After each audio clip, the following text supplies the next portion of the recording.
What up, everybody? Welcome to your 101st Android tutorial for the new Boston. What we're going to do in this tutorial is learn about the Async Task class. And basically what that's going to allow us to do, well actually first let's talk about our problem that we're having. For the most part our activity works. We can load data, we can save data, and we can load data. But the problem we're having is sometimes, loading data might take some time. If it's a big file or something like that, if it has to read through a ton of bytes of data. And right now what we're doing is we're doing all of that stuff within the same thread as our user interface, like the thread that handles our button clicks or touch methods, everything else. So it's pretty busy. And then we add something like saving and loading data to that. It's like, hey man, I'm doing everything. Start your own thread if you want to do some extra crap. So that's what basically the async task is going to allow us to do. We're going to be able to load data on a separate thread, so it won't really affect our processing speed. It won't really affect our, it won't really stress out our user interface thread, because if that's too stressed, it'll slow our application. If it goes on pause for more than 5 seconds, it's going to crash our activity. So we're just going to create a new thread that is going to handle our loading data in this tutorial. And what we're going to do first is we're going to cut everything from what we did in the last tutorial within our load button. So it should look pretty bare, and make sure you cut it, copied it, because it's going to be pretty much the same code. And now what we're going to do is we're going to create a new class that extends the async task class, so we can load our data there. But how we call that method, or how we call that class to kind of do whatever we want it to do, is we're just going to say new load some. We're going to say new and then our class name. We haven't created it yet, so we're just going to say new load some stuff, which is going to be our class name, with 2 parentheses, and then we say dot execute. Whoa, can't spell.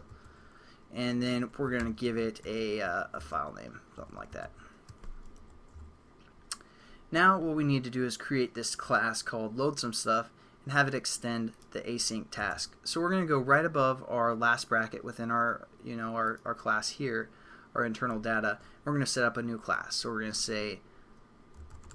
say public class load some stuff, and then we're going to say extends async task,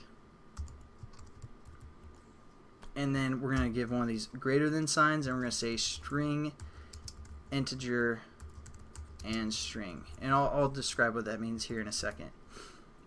So now we have this load some stuff class, and it's given us an error because we have to implement a method because we're using the async task. So we're going to say add unimplemented methods, and it creates this method do in background.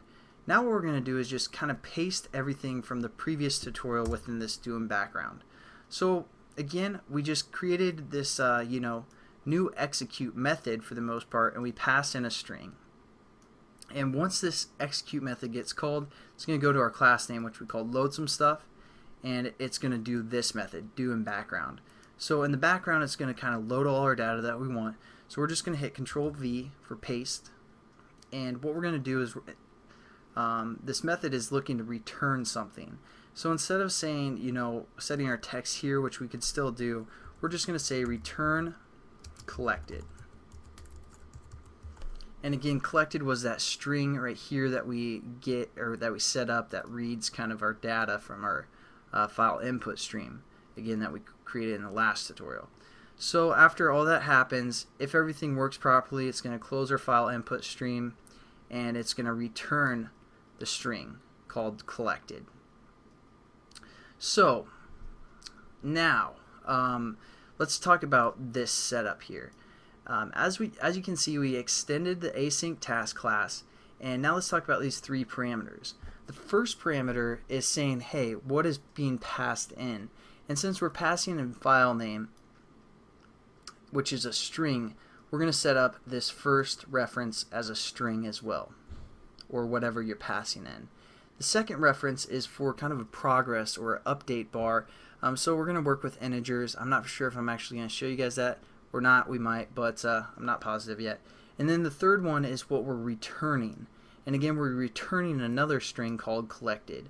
So that's what those parameters are again, what we're passing in, what our progress is, and what we're returning for the most part. And then again, this do in the background method is what is called when we execute.